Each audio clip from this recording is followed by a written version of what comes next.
Student, तो कैसे हैं आप सब लोग। आई होप सो कि बहुत अच्छे होंगे और अच्छे से पढ़ाई भी चल रही होगी। दोस्तों आज हम जो शुरू करने वाले हैं वो करने वाले हैं अपनी मैक्रो इकोनॉमिक्स और मैक्रो इकोनॉमिक्स का पहला chapter introduction of the macro economics, जिसमें कि हम ये पढ़ेंगे कि एक तो डेफिनेशन पढ़ेंगे, इसके अलावा स्कोप क्या है, माइक्रो मैक्रो में डिफरेंस क्या है और इसकी इंपॉर्टेंस क्या है। बहुत ही छोटा सा चैप्टर है, ज़्यादा बड़ा नहीं है, बहुत छोटी वीडियो होने वाली है, मेरे साथ में रहिएगा, बहुत इंपॉर्टेंट भी है। और इसमें लास्ट में मैं आपको इंपॉर्टेंट क्वेश्चन भी देने वाला हूँ कि इसमें क्वेश्चन किस तरीके से आ सकते हैं। तो चलिए शुरू करते हैं बिना टाइम को वेस्ट किए। चैनल्स पे जो नए हैं सब्सक्राइब कर दीजिएगा, क्योंकि कॉमर्स से रिलेटेड एक्सक्लूसिव वीडियोस मेरी आपको रेगुलर मिलती रहेंगी। तो दोस्तों सबसे पहले मीनिंग देख लेते हैं, क्योंकि हमारे लिए एक नया है मैक्रो। तो माइक्रो तो हमने पढ़ी हुई है 11th में, और एक्चुअली डेफिनेशन क्या है इसकी। Macro economics is defined as the branch of economics which studies the economics problem, जो इकोनॉमिक प्रॉब्लम को स्टडी करती है एज ए होल स्टडी करती है, मतलब सबको लेकर के चलती है पूरे के पूरे कंट्री लेवल पे। जैसे सपोज उसमें तो हम क्या करते थे कि इंडिविजुअल की डिमांड लेके चलते थे, इंडिविजुअल प्रोड्यूसर की सप्लाई लेके चलते थे, या फिर एक इंडस्ट्री ले लेते थे, कॉटन इंडस्ट्री, तो उसको ही करते थे। बट इसमें क्या as a whole country level पे हम बात करेंगे, इसमें सारी इंडस्ट्रीज आ जाएंगी, सारे के सारे प्रोडक्ट्स आ जाएंगे, और सारा का सारा, मतलब आपने ये ध्यान रखना है वहां पर इंडिविजुअल स्टडी होती थी, यहाँ पे एज ए होल स्टडी करनी है। यही डिफरेंस है बस बेसिकली, और आगे और डिफरेंस है, आगे मैं आपको और बताता हूँ और ज़्यादा क्लियर हो जाएगा आपको। Basis of study, macro economics जो है वो स्टडी करती है एज ए होल, जैसा कि हमने डेफिनेशन में देख लिया। इसमें एज ए इंडिविजुअल स्टडी किया जाता है, यानी कि सिंगल स्टडी किया जाता है। ये सबसे मेन डिफरेंस है जो इसके बीच में है। सेकेंडली, इसके जो वेरिएबल्स हैं, इकोनॉमिक वेरिएबल्स के बेसिस पे अगर हम देखें तो इसमें एग्रीगेट डिमांड है और इसमें एग्रीगेट सप्लाई है। एग्रीगेट डिमांड मतलब सबकी डिमांड मिला के, और उसमें एग्रीगेट सप्लाई है, तो सबकी इकट्ठी सप्लाई, कंट्री लेवल पे डिमांड, कंट्री लेवल पे सप्लाई। लेकिन यहाँ पे कंज्यूमर डिमांड और प्रोड्यूसर सप्लाई जो देखी जाती थी वो इंडिविजुअल लेवल पे देखी जाती थी, एक चीज की, या तो एक पर्सन की या फिर एक इंडस्ट्री की पूरी। जैसे अगर हमने शूज इंडस्ट्री का ले लिया केवल, या फिर हमने कॉटन इंडस्ट्रीज को ले लिया, राइस इंडस्ट्री को ले लिया, एक इंडस्ट्री की बात होती थी यहाँ पे इंडिविजुअल लेवल पे। बट यहाँ पर सारी की सारी, इसमें कोई सारे का सारा ओवरऑल आउटपुट आ जाएगा जितना भी है। डिग्री ऑफ एग्रीगेशन, इसमें जो है डिग्री ऑफ एग्रीगेशन के बेसिस पे देखा जाए तो it is the aggregation of all the economic unit. देखो हर जगह पे होल ऑल आ रहा है मैक्रो में, यानी कि सारा का स्टडी हो रहा है। यहाँ पर जो है लिमिटेड डिग्री है, यानी कि आप किसी एक पर्टिकुलर कमोडिटी की बात करोगे या फिर पर्टिकुलर इंडस्ट्री की बात करोगे, तो कुल मिला के अगर अभी तक आप देखो तो डिफरेंस वही निकल के आ रहा है। वहाँ पे ऑल स्टडीज हो रही है, ओवरऑल स्टडीज हो रही है और होल हो रही है। वहाँ पे केवल इंडिविजुअल हो रही है या इंडिविजुअल इंडस्ट्री की हो रही है। इसका main point is central issue determination of overall level of output. Overall level of output country का देखा जाएगा कि कितना टोटल आउटपुट हो रहा है हमारा कंट्री का। इसमें एलोकेशन ऑफ रिसोर्सेज मेन जो देखी जाती है वो इंडिविजुअल पे देखी जाती है, इंडिविजुअल लेवल पे, एक लेवल पे।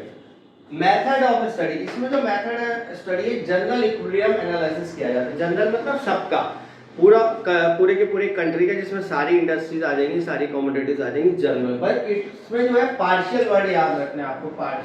पार्शियल मतलब थोड़ा सा, किसी भी एक चीज को लेकर के, जैसे कि एक इंडस्ट्री को ले लिया हमने या फिर एक पर्सन को ले लिया, एक कैटेगरी सिलेक्ट कर ली जाती है, इसलिए ये पार्शियल था और ये जनरल था। And last is economic agents, जो है इसमें इंस्टीट्यूशनल है, इसमें बड़े लेवल पे होते हैं, यानी कि इंस्टीट्यूशनल लेवल पे होते हैं, और इसमें इंडिविजुअल लेवल पे होते हैं, एक लेवल, इसमें बहुत सारे होते हैं। तो ये बेसिकली डिफरेंस है, इसको आप नोट करना चाहें तो नोट कर लीजिए, वैसे आपकी बुक्स में दिया हुआ है, अगर आप अच्छे से इसको लर्न कर लीजिएगा। इसके बाद अब हम नेक्स्ट टॉपिक जो है वो देखते हैं कि इसका स्कोप क्या है, इसको हम स्टडी क्यों करते हैं बेसिकली, उसमें हम ये देखेंगे, और उसके बाद में सिग्निफिकेंस। तो चलिए आगे बढ़ते हैं स्कोप की तरफ। स्कोप करते हैं। Scope of the microeconomic, scope है क्या basically? Scope refers to the field of the study, कि हम किसी भी चीज में क्या चीज स्टडी कर रहे हैं। अब आपके लिए एक नया सब्जेक्ट है, आपके दिमाग में भी चल रहा होगा कि यार इसमें क्या पढ़ने वाले हैं हम लोग, क्या नई चीज। वैसे ये सब चीजें सुनी हुई हैं आप लोगों ने, लेकिन वो सब चीजें मेंटेन कैसे करती है जो गवर्नमेंट है हमारी, वो कैसे करती है, ये सब सीखेंगे। तो स्कोप का मतलब फील्ड ऑफ स्टडी का एरिया ऑफ स्टडी क्या हम कर रहे हैं। तो इसमें टोटल जो है हमारे 6 टॉपिक्स कवर हो रहे हैं, तो 6 टॉपिक्स एक एक करके थोड़ा सा समझते हैं, बाकी इसके ऊपर पूरा का पूरा चैप्टर्स आपके आगे हैं, तो पूरी डिटेल में वहाँ पे हम देखेंगे। फिलहाल हमें ये पता होना चाहिए कि क्या हम स्टडी करने वाले हैं। तो estimation of the national income and it's aggregate, किसी भी कंट्री का जो है मैक्रो इकोनॉमिक्स के अंदर ही आता है नेशनल इनकम को कैलकुलेट करना, कि एक कंट्री की नेशनल इनकम यानी कि उसका ग्रॉस डोमेस्टिक प्रोडक्ट कितना चल रहा है, उसकी डोमेस्टिक बाउंड्री के अंदर में कितना प्रोडक्शन हो रहा है, और नेट डोमेस्टिक प्रोडक्ट कितना चल रहा है उसका। तो एस्टिमेशन ऑफ नेशनल इनकम जो सबसे पहली स्टडी हम लोग सीखेंगे इसके अंदर जो होती है, जिसके लिए मैक्रो इकोनॉमिक्स है।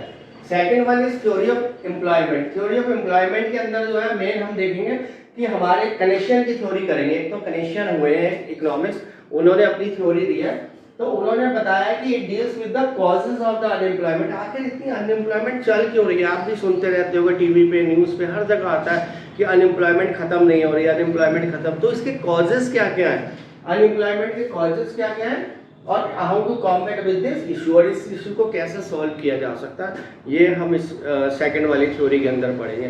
थर्ड वन इज बहुत ही इंपॉर्टेंट है, third one is theory of money, creation of money. ये जो हमारे कॉमर्शियल बैंक है, ये मनी को कैसे क्रिएट करते हैं। आप तो पैसा बैंक में डिपॉजिट कर देते हो जाके, उस पैसे का वो कैसे कैलकुलेशन होती है सारी की सारी, वो किसको देते हैं, उसको कितनी बार मल्टीप्लाई वो लोग कर लेते हैं, तो ये क्या है सारा का सारा, इसको हम बोलते हैं क्रिएशन ऑफ मनी, ये सीखेंगे। इसके अलावा हमारा कॉमर्शियल बैंक जो है वो मनी सप्लाई को रेगुलेट करता है, नोट छापता है, तो कितने नोट छापने हैं, कैसे नोट छापने हैं, क्या है इसका पूरा प्रोसीजर, वो हम सेंट्रल बैंक के फंक्शंस में पढ़ेंगे। तो कॉमर्शियल बैंक और सेंट्रल बैंक का मनी सप्लाई या मनी क्रिएशन कैसे है, ये बहुत इंटरेस्टिंग चैप्टर है। Theory of general price level, यानी कि इन्फ्लेशनरी और डिफ्लेशनरी, महंगाई बहुत बढ़ रही है, आप यही सुनते रहते हो, इन्फ्लेशन बहुत ज़्यादा हो गया, महंगाई बहुत ज़्यादा हो गई है, गवर्नमेंट क्या कर रही है, तो उससे रिलेटेड सारी की सारी चीज़ें हम इसके अंदर पढ़ेंगे कि trending path of the general price level क्या है, महंगाई कैसे बढ़ती है और क्या होता है, और गवर्नमेंट उसको कंट्रोल करने के लिए क्या क्या करती है। बहुत ही इंटरेस्टिंग थ्योरी होने वाली है। रोल ऑफ गवर्नमेंट बजट, जो गवर्नमेंट अपना बजट बनाती है तो वो किस तरीके से बनाती है, गवर्नमेंट को पैसा कहाँ कहाँ से आता है, कहाँ कहाँ से आने की उम्मीद होती है, और वो कहाँ कहाँ खर्च करती है, यानी कि उसकी रिसिप्ट्स क्या है, उसकी पेमेंट्स क्या है, ये एक मेन स्टडी रहेगी। और गवर्नमेंट बजट है हमारा हर फैब को आता ही आता है, फर्स्ट फैब को। तो अगर जब आप इसको पढ़ लोगे तो आपको बजट भी थोड़ा सा समझ में आना शुरू हो जाएगा। अभी आपको ये तो पता है कि बजट क्या होता है, एक्सचेंज रेट क्या चल रहा है हमारा, and balance of payment. Exchange rate का मतलब आप इंपोर्ट, हमारा कंट्री इंपोर्ट भी करता है और एक्सपोर्ट भी करता है। तो जैसे सपोज हम यूएसए में एक्सपोर्ट करते हैं, तो वो जो कंट्री है वो हमारे से जो पैसा लेगा या वो लेगा डॉलर में, तो 1 रुपए के बदले में या $1 के बदले में कितने रुपए मुझे मिलेंगे, तो डॉलर और रुपए का जो कन्वर्जन है उसको हम एक्सचेंज बोलते हैं। एक्सचेंज रेट जो होता है वो कितने पर, जैसे अभी $1 का रेट 80 रुपीज़ चल रहा है, सपोज मुझे 8,000 रुपये देने हैं वहाँ पे, ठीक है नहीं, तो मैं कितने डॉलर दे दूंगा, मैं $100 उनको दे दूंगा, तो वो 8,000 के बराबर हो जाएगा। तो इस तरीके से क्या एक्सचेंज रेट क्या होता है। और बैलेंस ऑफ पेमेंट में कि हमारा एक्सपोर्ट और इंपोर्ट का कंट्री का बैलेंस क्या चल रहा है, आज हम चाइना को एक्सपोर्ट भी कर रहे हैं, इंपोर्ट भी कर रहे हैं, तो एक्चुअली में हमारा बैलेंस क्या चल रहा है, क्योंकि इक्वल तो नहीं होता कि जितना एक्सपोर्ट करोगे उतना ही इंपोर्ट होगा, तो कुछ ना कुछ तो बैलेंस रहेगा। सपोज हमने 10,000 का एक्सपोर्ट किया और 8,000 का इंपोर्ट किया, तो 2,000 बैलेंस रह गया। तो ये पूरा टॉपिक है इसके ऊपर। तो all this comes under the scope of the macro economy. बहुत ही इंटरेस्टिंग होने वाला है, बिल्कुल नई चीज सीखने वाले हो आप लोग। तो इसको अगर एक बार नोट डाउन करनी है ये 6 पॉइंट्स कौन कौन से, तो आप नोट करिए, फिर मैं आपको इसकी मैक्रो इकोनॉमी की सिग्निफिकेंस बताने वाला हूँ कि ये सब करने से फायदा क्या क्या होने वाला है। हमें देखो फायदा पता होगा तभी तो, कुछ ना कुछ तो फायदा है, तभी तो हम इसको कैलकुलेट कर रहे हैं सारा कुछ। तो वो देखते हैं वो क्या है। लास्ट टॉपिक हमारा है significance. That is the significance, यानी कि इसकी इंपॉर्टेंस क्या है हमारी मैक्रो इकोनॉमिक्स की, ये जानना हमारे लिए बहुत ज़्यादा ज़रूरी है, क्योंकि इतना सब कैलकुलेशंस हो रही है, इतनी सब थ्योरीज है, तो उससे क्या क्या फ़ायदा मिलने वाला है। नंबर 1 फ़ायदा तो ये कि डिस्क्रिप्शन ऑफ द इकोनॉमी। ये जो मैक्रो इकोनॉमिक्स है ये एक डिस्क्रिप्शन देती है, एक डीप डिस्क्रिप्शन देती है हमारे को हमारी इकोनॉमी का। जैसे estimation of the national income, अगर आप नेशनल इनकम कैलकुलेट करते हो अक्रॉस द डिफरेंट सेक्टर्स, जितने हमारे सेक्टर्स हैं, तो वो बताता है कि nature of the economic activity, वो nature of the economic activity बताएगा हमें कंट्री का, कि हमारा कंट्री क्योंकि हमारे 3 सेक्टर्स हैं, प्राइमरी सेक्टर, टेरिटरी सेक्टर और जो है सेकेंडरी सेक्टर। तो कौन से सेक्टर से ज़्यादा इनकम आ रही है, और अनएम्प्लॉयमेंट की अगर आप स्टडी करते हो तो वो बताता है कि मैग्नीट्यूड ऑफ प्रॉब्लम कितना है, यानी कि कितनी ज़्यादा अनएम्प्लॉयमेंट है और उसको हमको ठीक कैसे करना है। सेम में अगर आप गवर्नमेंट बजट को देखते हो तो गवर्नमेंट बजट बताता है कि किस तरीके से रेगुलेट किया जाएगा, गवर्नमेंट किस तरीके से रेगुलेट करेगी अपने एक्सपेंडिचर्स को और इनकम्स को। तो हर स्टडी का अपना अपना इंपॉर्टेंस है। एक डिस्क्रिप्शन ऑफ इकोनॉमी मिलता है सबसे पहला फायदा, फिर रोड मैप ऑफ ग्रोथ, क्या ग्रोथ, कैसे ग्रोथ करनी है। मैक्रो इकोनॉमिक्स भी हमें एक ऑफर्स करता है road map of the growth, programs and policies जो है हम बनाते हैं और the as per the need of the economy, जिस सेक्टर में जितना पैसा लगाने की जरूरत है, क्या आगे आने वाले इस साल में हमारा कैसे रोड मैप रहेगा, कौन से सेक्टर्स में हम ज़्यादा इन्वेस्टमेंट करने वाले हैं, ये सारा का सारा कुछ हमें मैक्रो इकोनॉमिक्स ही बताती है, क्योंकि जो वीक एरियाज होते हैं जनरली वहीं पे इन्वेस्टमेंट किया जाता है।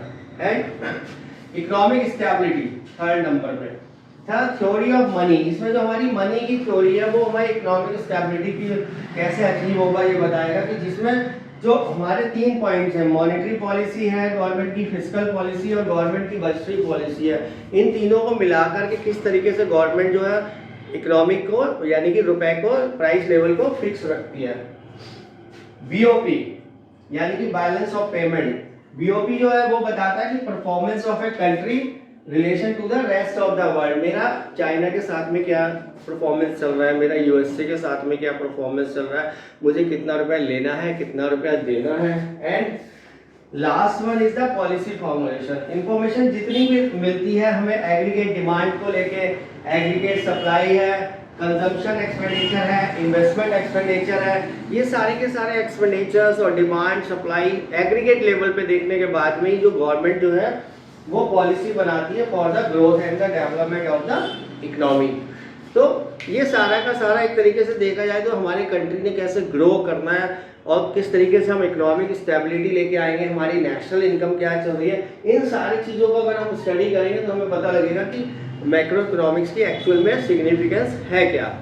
तो इसी के साथ में ये वाला चैप्टर हमारा खत्म होता है, इसका मेन टॉपिक्स यही है, और क्योंकि बहुत छोटा सा बस केवल एक इंट्रोडक्शन लेवल का चैप्टर है। इसके बाद में नेक्स्ट नेशनल इनकम को, सबसे पहले हम नेशनल इनकम को ही डिटेल में पढ़ने वाले हैं, नेशनल इनकम और उसके एग्रीगेट्स। तो टिल देन मिलते हैं नेक्स्ट वीडियो में, और अगर नए हैं तो चैनल को सब्सक्राइब जरूर कर दीजिएगा और एक लाइक तो बनता है अगर, क्योंकि इतनी मेहनत लगती है वीडियो करने में।